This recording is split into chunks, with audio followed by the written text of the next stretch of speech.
Computer is so slow. Do you see your phone laptop? Yeah. Hi, Jessica. Welcome back. Hi. So, how are you doing today? I'm doing okay. Okay. I gotta say, you look a little on edge, maybe agitated. Yeah. All right. Well, what's been going on? Honestly, my mom is driving me nuts. Oh yeah, what's she doing? She will not stop calling me whenever I'm out of the house. And when I'm home, she just constantly nags me. It's so frustrating. I just never feel like I have any alone time or privacy, and sometimes I just want to punch her. Okay. All right. Before we get started in our session, let's go through real quick a mindfulness exercise, just to kind of bring you into the here and now. You know, you're not where you were an hour ago. You don't have to worry about an hour from now. Let's just be here now in this room. Okay. All right, we've done this a couple times. Let's practice it now. You might want to, you got your feet on the floor. Get into a comfortable position. Do you feel comfortable closing your eyes? Yeah. Okay, great. You might want to do that for part of this if you'd like. Okay, first, let's take some nice deep breaths. Let's inhale slowly through your nose and exhale slowly through your mouth. Feel the breath rushing over your lips. Inhale slowly, exhale slowly. Okay, for this first part, you're going to keep your eyes open. What you're going to do is notice 5 things that you can see. You don't need to say them out loud or remember them, just 5 things you can see. Maybe it's something you don't normally notice, like a shadow or a scratch on the table. 5 things you can see.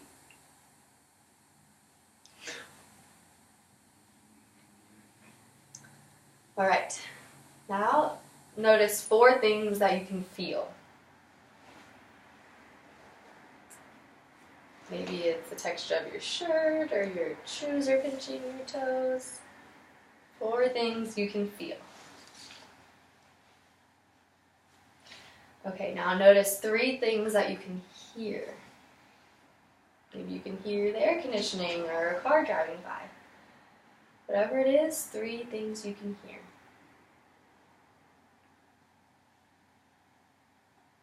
All right, now notice 2 things that you can smell.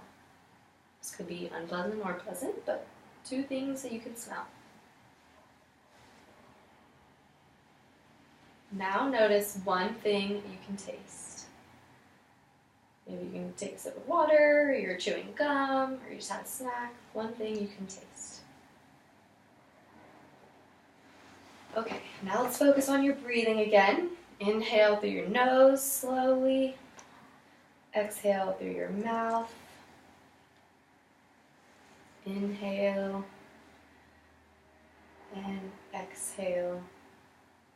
And you can keep breathing and just slowly open your eyes whenever you're ready.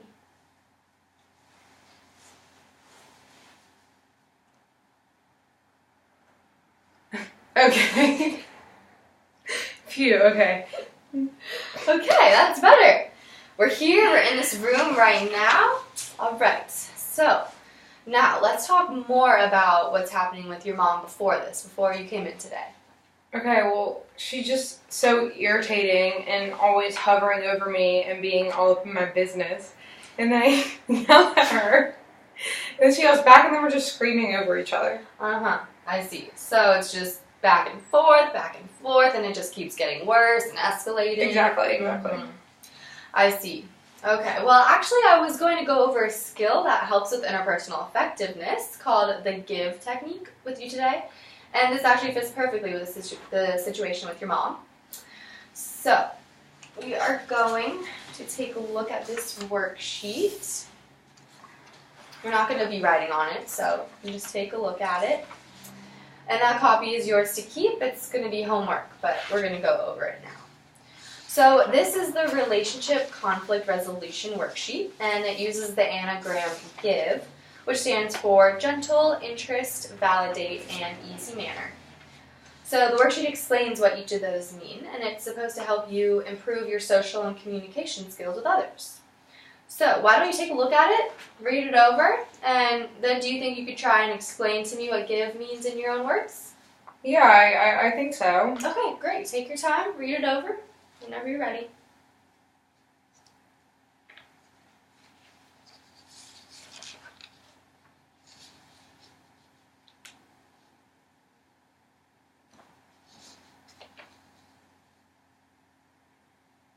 Okay, so I have to be gentle because I don't want to come off as defensive, and people are like more likely to respond to me as gentle and like talk to me, I guess. Right, that's great. Interests. I guess I just need to make sure like that I'm showing that I'm engaged in what other people are saying and that like I'm listening to them, but like showing them that I'm listening to them. Great. Next. Validate. Cause like the person needs to feel like I understand and empathize with them. Empathize with them. Right, exactly. Excellent. And easy manner. I guess just like I need to check my body language because like I tend to like sit not facing the person or like not doing eye contact, and like my tone can come off as like intimidating if I'm all, like hunched over and like fidgeting and like avoiding eye contact and direct communication and like my voice sounds like mean, I guess. Yes, exactly.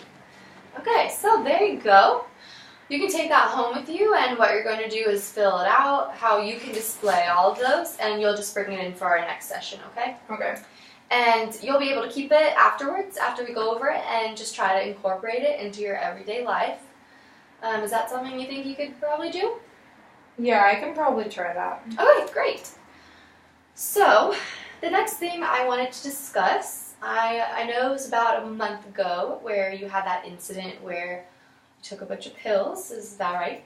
Mm-hmm. Okay. Well, let's talk a little bit about that. I want to figure out with you what variables led up to where you felt whatever it was you were feeling hard enough that you ended up taking a bunch of pills. So we are going to do this worksheet. There you go. It is called a behavioral chain analysis, and so this is what the chain actually looks like right there. Mm-hmm. We're just going to talk it out, but this is what it looks like. Is that okay? Yeah. Good? Okay. Okay, so what we have to do first is identify the problem behavior, and we're just going to use this one instance of taking a bunch of pills, okay? Okay. Okay. And you can do this with any activity, or any situation, but we're just going to use this one.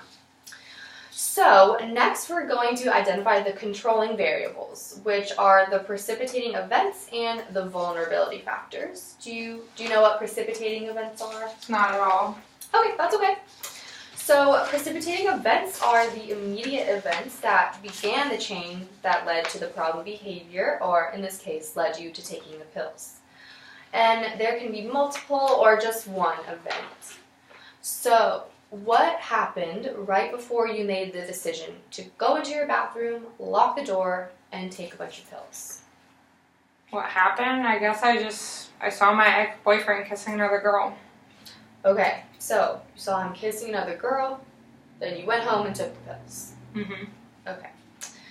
So I mentioned vulnerability factors before. So vulnerability factors create a context where the precipitating event has a lot more influence than it usually would. Does that make sense? Do you know an example of one in regards to your scenario, maybe?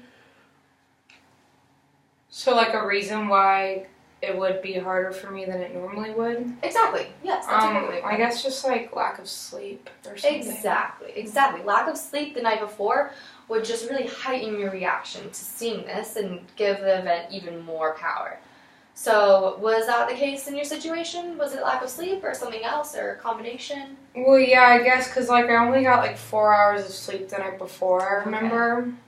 But I guess like also too, it could be because I was like super hungover because my friend and I got really drunk that night. Okay, exactly. So being tired and hungover will automatically make you more grumpier and more irritable. And because of these things, that now seeing your ex-boyfriend kissing another girl, it'll have that much more power. Yeah, I probably would have been, like, upset regardless. But, like, I remember, like, already having a bad day because I was, like, hungover, exhausted because I only got 4 hours of sleep. And it's just, like, I wasn't feeling good already. Right, exactly.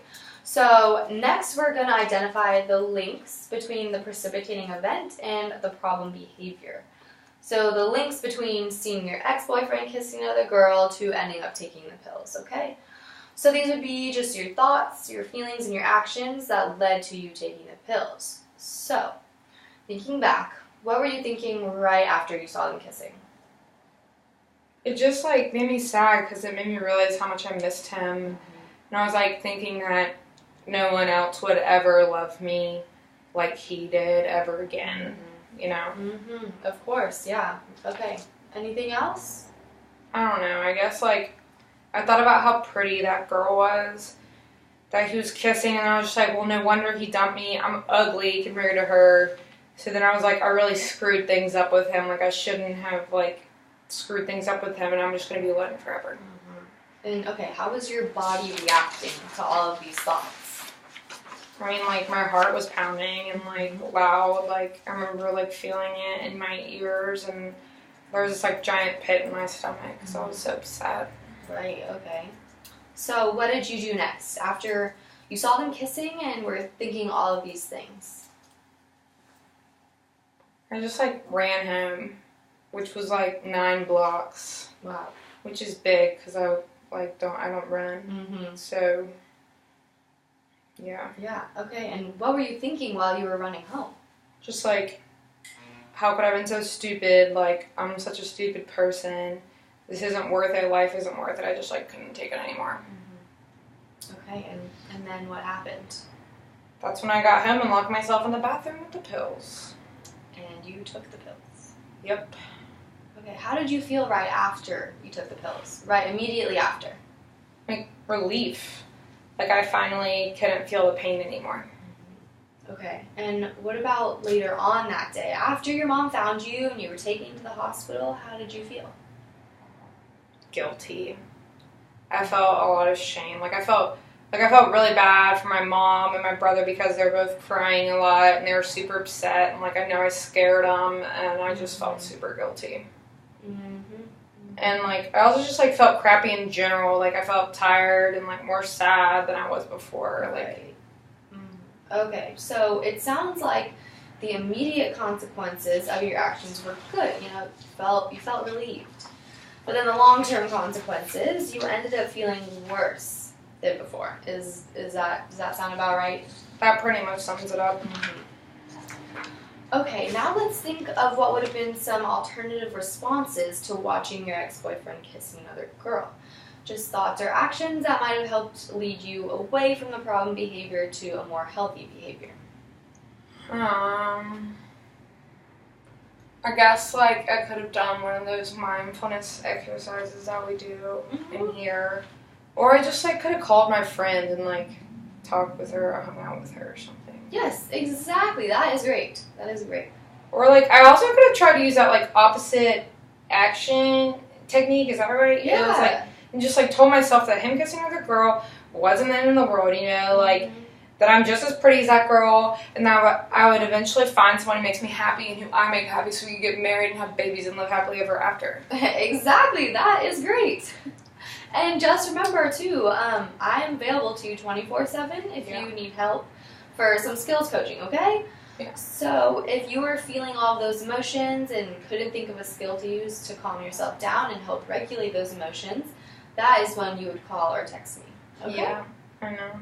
Okay, well, that is actually all the time we have for today, but you did great work, and I will see you in group therapy on Wednesday. All right, see you then. Okay. Thanks. Thank you. Bye. Bye. It got a lot better as it went on. It started off super giggly. I was like, oh shit, God, this is so bad. I, like, couldn't handle it when I had to say the business part. I forget what the line was. All of my business. I was like, it was so hard on the bed. All of my business. Oh shit.